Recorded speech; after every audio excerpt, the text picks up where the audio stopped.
Аты менен турда эле ошо апам асынтыптыр. يا رسول الله يا حبيب الله. Жумшактан ич оору, катуудан тиш оору жаман. Ар бир курттаган, сынган же түшкөн тиш каарылыкты чакырат да сулуулукту качырат. Ошондуктан тишке кам көрсөңүз, тиш сизге кам көрөт. Москвада жүргөндөргө Ваш стоматолог клиникасынын филиалдарына кайрылууну сунуштайм. Кааласаңыз Достоевский метросунан түшүп, Самотечная 17А дарегине барасыз. Же Рокоссовский метросунан түшүп, Открытое шоссе көчөсү 14 дарегине баш баксаңыз болот. Анда адистер акысыз кеңеш беришет. Ыдырыс Исаковдун атынан барсаңыз, тиштериңизди 20% арзандатуу менен дарылап беришет. Өткөнгү чыгарылышыбызда биз 29 жаштагы Айнуска аттуу келин өзүнүн үйүндө асынып өлгөнү жөнүндө айтып бергенбиз. Бирок азыр ошодон бери 1 айдан ашык убакыт өттү. Кечээ 40 өттү. Анан ал боюнча акыры жапжаш келин өзүнүн үйүндө 3 баласын таштап асынып алган болсо, демек мында бир мандем бар да, мында бир себеп бар. Кимдир бирөө аны ошол өлүмгө жеткирген, өзүн өзү өлтүрүүгө. Демек ал боюнча кылмыш иши козголуш керек, же козголгон. Аны азыр ушул Базар Коргон райондук милициясы тергеп атат. Анан ошодон азыр сурайлы деп атабыз. Бул тергөө кандай кетип атат? 1 айдан бери эмне болду? Эмне болуш керек эле? Канча кылмыш иши козголду? Кимдерге карата козголду? Кимдер суралды? Ошого окшогон нерсе. Азыр ошону жүрүңүздөр, милицияга кирип сурап көрөлү. Ошол козголгон кылмыш иши кандай абалда турат азыр? Эшикти неге жаап аласыңар ушул? Эркинге иштейт. Эшикти неге жаап аласыңар? Койпой кирип кетеби? Жок, бизде текшерип киргизебиз да, текшерип өткөрүп урутуп. Ошон үчүн жаап алыш керекпи? Жок. Чакырабыз. Дежурный чыкты.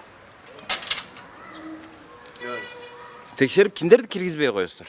Эч кимди киргизбейбиз. Анда эмнеге ачык тура берсин да, буга ким? Мисалы, жумушу жок адам келбейт да милицияга. Ойноп же болбосо жөн эле бир келип көңүл ачып, могу жерде бир кичине оонап кетейин дебейт да. Туурабы? Билебиз. Неге анан кийин мына жакта мисалы мына жарандарды кабыл алуу бөлмөсү ичкериде турат. Буга кириш үчүн мындан өтүш керек да, туурабы? Эми бизге ушундай көрсөтүлгөн да. Ушунда эмне, ушуну тосуп анан кийин дайым жаап тургула деп көрсөткөнбү? Ачыкпайбы, менен кирген уну эмне кылып? Жөн неге бул дайым жабык турат? Жок, дайым жабыз. Жабык субботник болуп атты эле. Жабылган экен. Субботник болуп атса кайра ачык Мен турбайт? айтып атпаймынбы, киргизер дедим, мынаяка жазып, киргизер дедим. Журнал бар. Кече дагы жабык болчу. Анан монтип код дагы коюп алсаңар, зачем дейм да? Неге бир малдан коркосуңар, мал-пал кирип кетеби? Мал кирбек. Анан эмне? Кечинде Же террорист жаман болду. Дежурный турса мына жерде куралдуу кишилер бардыңыздар. Урматтуу мекендештер, Москвада жыйган буюм таймыңыздар. Топтогон түйүнчөңүздөр болсо, сүрсүтпөй Кыргызстанга бат-баттан жиберип туруңуздар. Сиздердин аманатка кыянат кылбай, кызмат кылчу жигиттер бар. Алар аманат жүктү Кыргызстандын баардык облусуна бат жана сак жеткиришет. Москва шаарынан жана Москва облусунан жүктү алып чыгып кетүү акысыз. Аманат жүктүн сынбай, жоголбой жетишине 100% кепилдик беришет. Каттамдар туруктуу. Ыдырыс Исаковдун атынан кайрылгандардын жүгүн 20% арзандатуу менен алышат.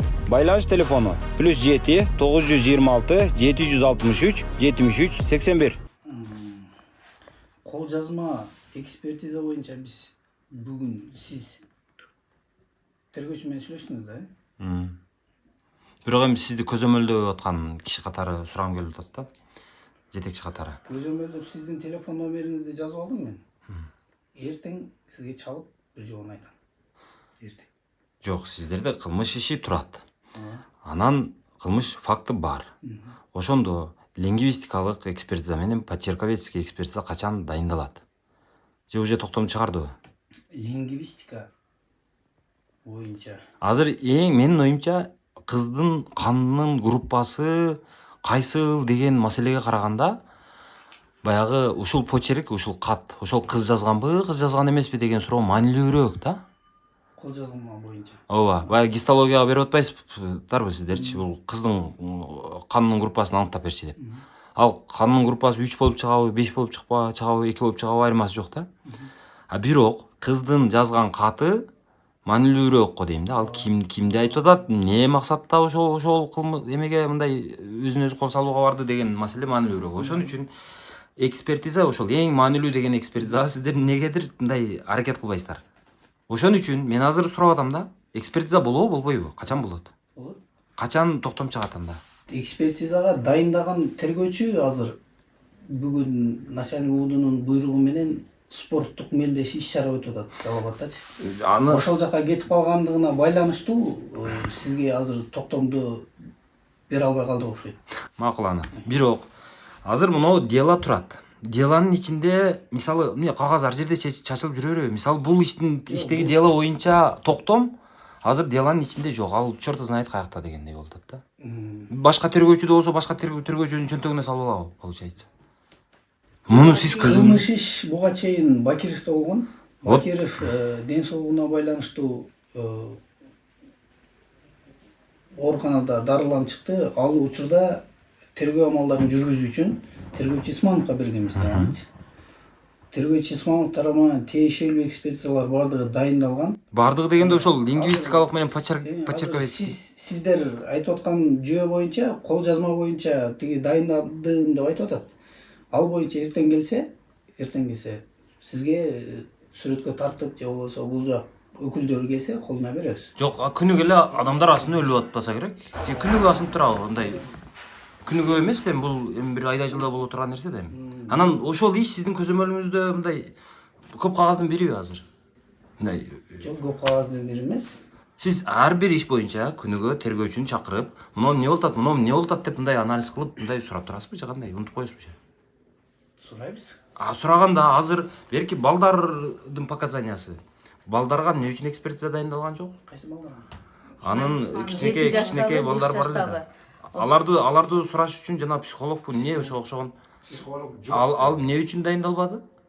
Bir aydan beri misal üçün hiç kim alарды çakırıp suragan жоқ. Жоқ. O şaqtan men bargıça özleri suragan eken. Men gelsem ele mına karadık dep koysunlar, anan oşo jemegan joksunlar desem, sizge okşogondu mına mınança delo turat, men kayсынысына жетишем dedi. Эмне болду, жетишпей атасыздарбы? Жок, ал боюнча мага менин алдыман өтүп аттыңыздар. Хотя Эми ады эле сага киребизге мен мондай деп атат деп бирөө. Жо, сиз өзү эмне иш кыласыз? Өзү ошону айтсаңыз көзөмөлдөйсүзбү? Муну неге экспертизаны дайындаган жоксуң?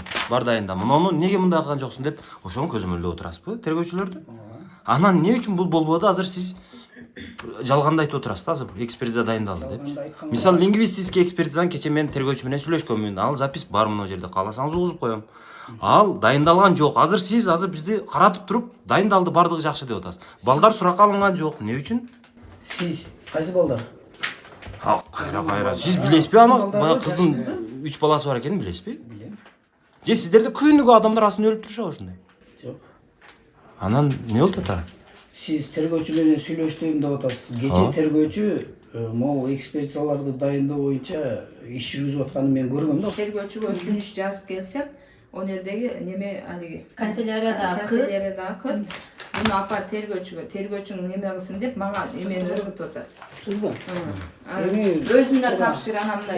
Мен сага тапшырып, сенде мына номер алышым керек десем, ошону дагы уну сиңдимдин эмеси менен зорго алды. Аны мага бериңиз, мен Саламатсыздарбы?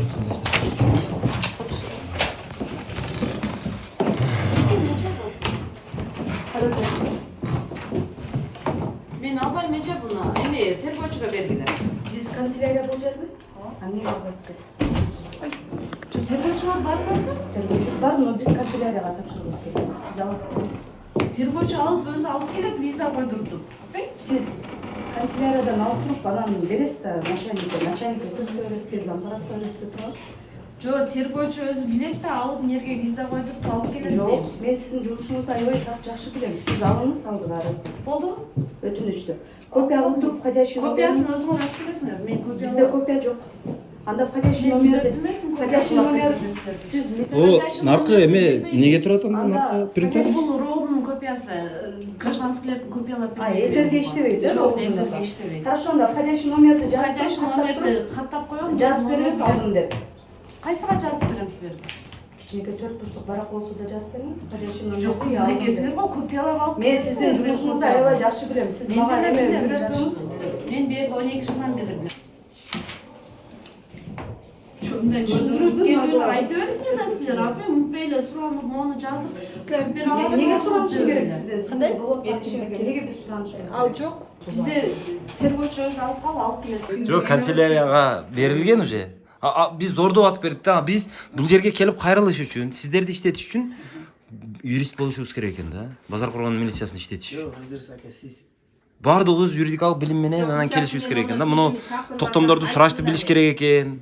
Мен дедим, барсам ушундай кетип атат, анан сурап атабыз деп эле мени жолго коюп атат дедим. Нече барайынчы деди. Келип өзүң да бир сыйра көр дедим. Анан ушу сиңдим эмеси менен кирдик, кирсем ошо кайта мен берген кагазды кайта мынтип ыргытты. Ыргытты эле, кана бул эме кылың деди эле. Ушунун эмеси менен зорго эмелди. Эгер бул келбесе мени ал кагаздарды бул кабыл деле албайт экен да. Тандырды эме кылып берген эки уста кошуналар. Мен ошону да мен келип айттым да.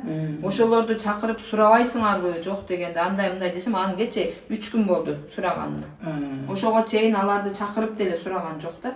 Мен өзүм келип айтам, паланчаны сурабайсыңбы, түкүнчөнү сурабайсыңбы? Менин кызым жөндөн жөн эле өлүп алган жок да, ошо күнү жакшынакай тандырды курган, сүйүнүп, баары жок өлө турган адам андай болбойт да. Эми биз бир эле Жок, кызымды өлтүрүп коюп деле алдыма келип бир жолу кечирим сурабаса, алам кыласыңбы?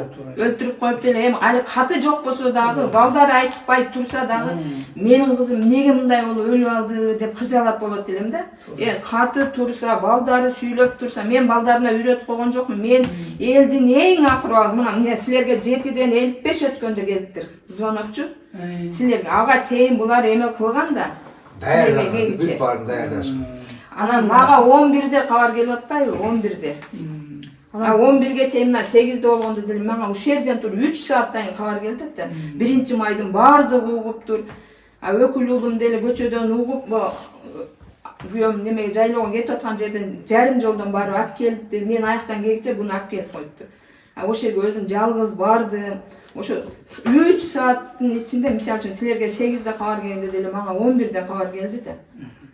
Анан жин келеби, менин кызымды баягы өлтүрүп койган, тууган уругун бардыгы милиция кызматкерлери турат, тууган уругу турат, бардыгын чогултуп алып туруп, анан бир үйгө менин кызымды жаткырып коюп, өзүлөрү үйлүү отурушат ошо жерде. Мен эми сиздин положениеңизди түшүнүп турам эми. Эми 3 сааттык жол эмес да, аралыкчы туурабы? Ошого келип катышууга деп ошон үчүн чалганмын. Сен жалап атып кетсең башка жол жок да эми.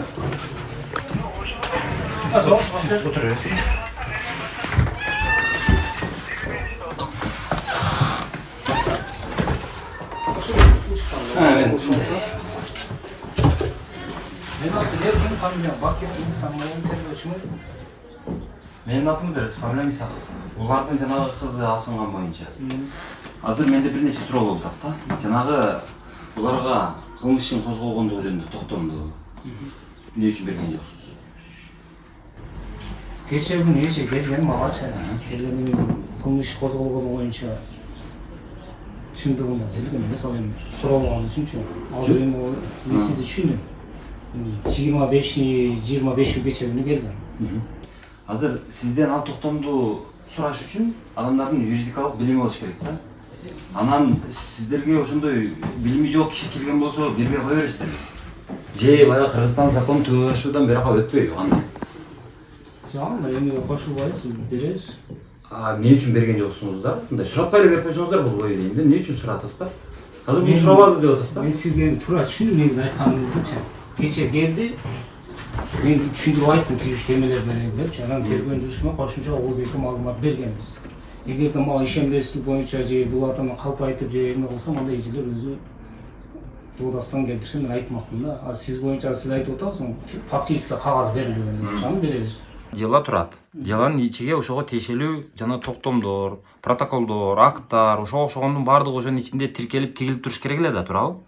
Азыр бир тергөөчүңүз деланын жарымын көтөрүп жүрөт, бир тергөөчүңүз деланын ичиндеги документтердин жарымын көтөрүп жүрөт да. Бул боло береби ушул мындай нормально? Жарымын көтөрүп жүргөн жок. Жок, азыр айтып атпайсызбы? Ошол токтом чыккан, бирок ал башка тергөөчү экен, ал футбол ойноп атат экен деп атасыз да. Жок, футбол ойноп атат деген жок.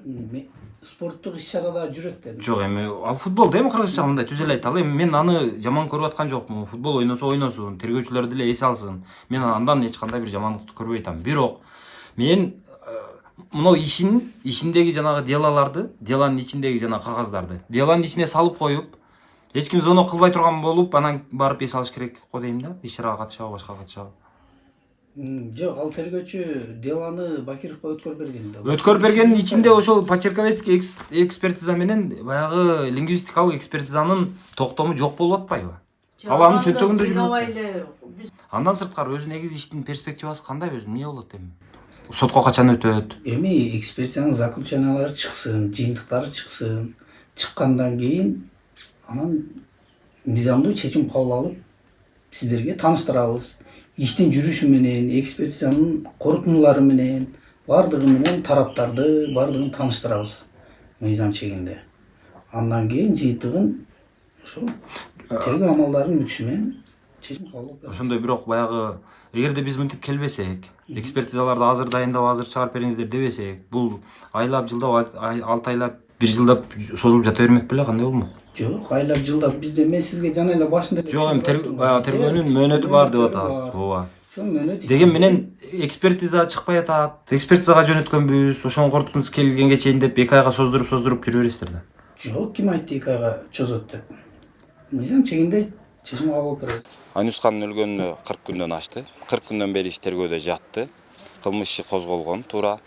Бирок негизги экспертизалар дайындалган эмес. Тергөөчү ушул 40 күн ичинде эмне кылып отурганы таптакыр бизге түшүнүксүз. Негизги деген, эң маанилүү деген экспертизалар дайындалган эмес. Бир дагы токтом, ошол дайындалган экспертизалар жөнүндө токтомдор, сурактын протоколдору бири дагы жабырлануучуга, то есть Айнускандын апасына берилген эмес. Бул ушунчалык чоң бир шалаакылык менен иш жөн эле сүрсүп жаткан да. Азыр биз милициядан чыгып прокуратурага барабыз. Анткени прокуратура буга чейин ошол Айнусканын эле айылында дагы бир келин, 4 айлык боюнда бар келин асынып каза болгон.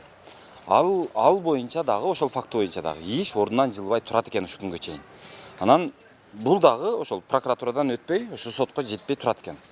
Негизи прокуратура неге токтотуп атат? Же тергөөнүн сапатсыздыгынан токтотуп атат, же бир кызыкчылык бар. Ошондуктан азыр мынау иш дагы ошентип прокуратурадан ары өтпөй калбайбы деген суроо менен азыр прокуратурага кирип көрөбүз. Азыр Айнускандын ата-энеси келишкен, милициядан чыгып, азыр прокуратурага кирип кетишти. Азыр кирели дагы прокуратурадан ушу Базар Коргон райондук прокуратурасынан сурайлы. Бул иш эмне болот? Көзөмөлгө алындыбы, алынганбы? Буга чейинки дагы бир ошо 4 айлык боюнда бар келин асынып алган. Ал боюнча иш ордунан жылбай турат экен. Ал прокуратурадан ары сотко жетпей отурат экен. Ага эмне себеп болуп атат? Бул иш дагы ошондой болуп калбайбы? Ошолорду сурап бир жообуну алып бергенге аракет кылалы, жүрүңүздөр. Хорошо? Салам. Кимсиз сиз? Тең жүрөйүк.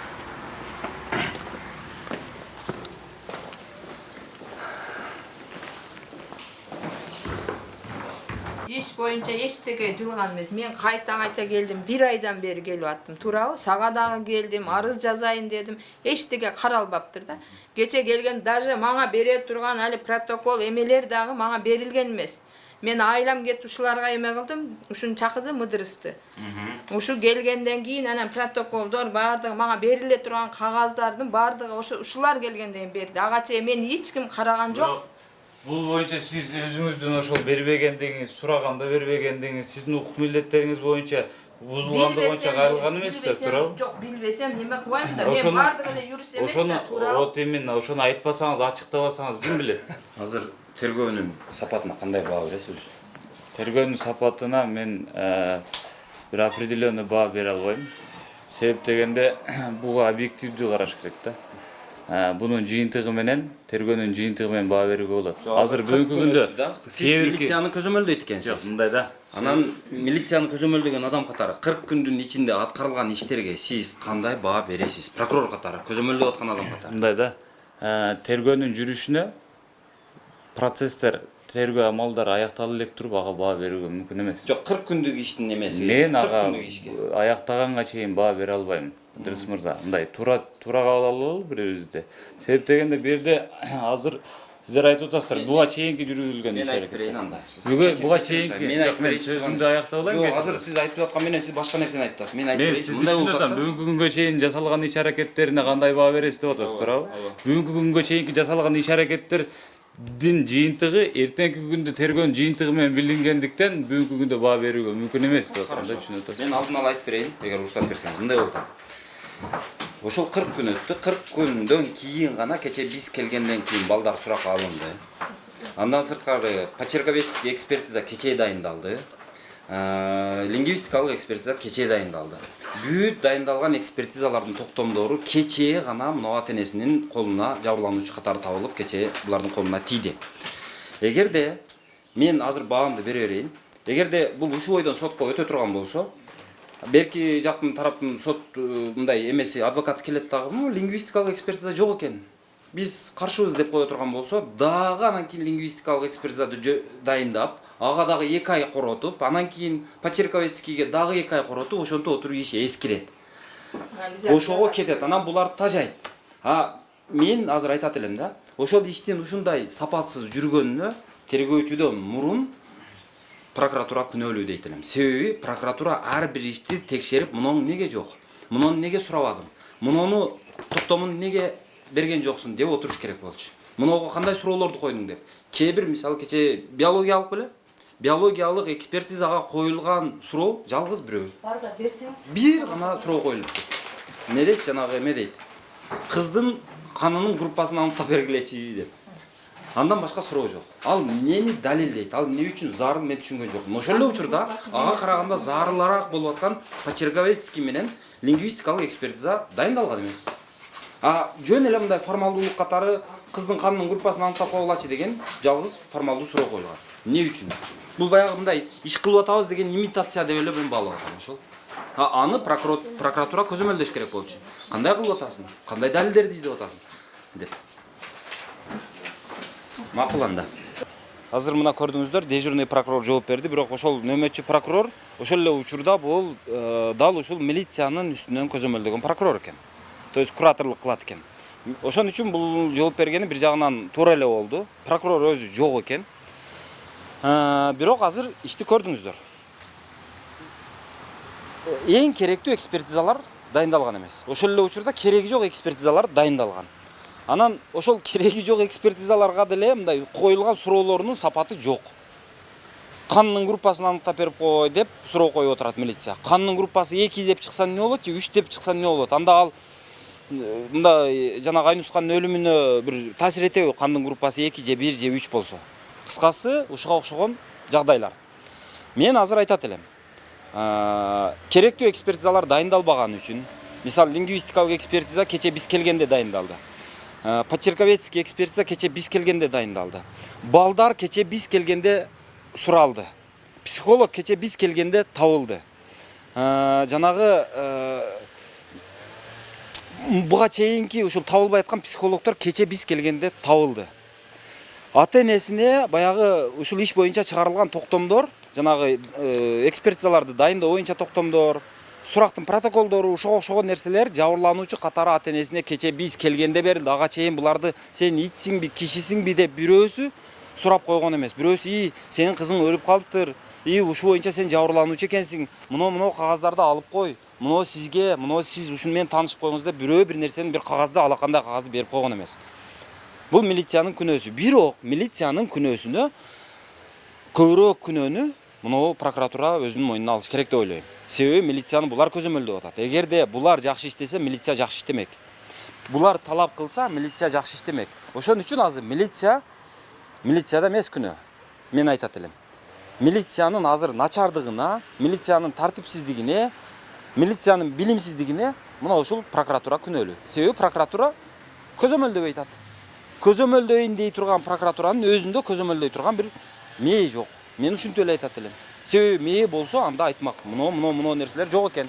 Муну нерселер азыр кылынбаптыр.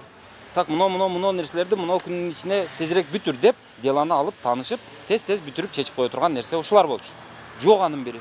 Азыр өзүңүздөр көрдүңүздөр. Прокуратура азыр иш качан экспертиза бүтөт, качан иш сотко кетет, ал жөнүндө айта албайт. Иштин азыр муну милицияда тергелип аткан иштин сапаты жөнүндө билбейм дейт. Баа бербейм дейт. Себеби буларга баа бере турган болсо өздөрүнө баа кетет. Кыскасы бул жерде нак эшек жайлоо ушул жерде, базар коргондо. И милициясы, и прокуратурасы. Биз азыр мына прокуратурадан чыгып кетип атабыз. Көзөмөлдү, иштин сапатын көрдүңүздөр. Эми базар коргондо күнүгө эле баягы 1-2 келин асын өлүп аткан жок. Бул айда жылда бир каттала турган ушундай иш, трагедия. Бирок ушуну эптеп баягы көзөмөлдөө ала албагандан кийин булар не кылып отурат деген сөз. Кирсең баягы зулуш баш болуп, прокурорлор бардыгы мыйзамдуулук, мыйзам чегинде деп сүйлөп отурушат. Бирок мыйзамдуулуктун дагы мыйзамдуулугу бар да, мыйзамдуулуктун дагы сапаты бар да. Мынау жабырлануучуларды ушуларга бир кагаз берип койбосо, иштин жагдайы менен бирөө тааныштырып койбосо, дайындала турган эксперттер өз убагында дайындалбаса, бул каяктагы мыйзамдуулук болчу? Азыр Зулушев айткан мыйзамдуулук каякта азыр? Жок да болчу. Ошон үчүн мен билбейм азыр эми кандай кылышат, эми биз бир гана үмүт эми. Ошол азыр ушул көрүүнү, ошол берүүнү балким ошол Зулушев өзү көрөбү, же ким жанагы коопсуздук кеңеши дейби, эмне укук коргоо органдарынын үстүнөн көзөмөлдөгөн Ак үйдө Жапаровдун алдында дагы бир кишилер болсо керек, ошолор эми карап айтар эми бирдеме, карап койгула мынага окшогонду деп.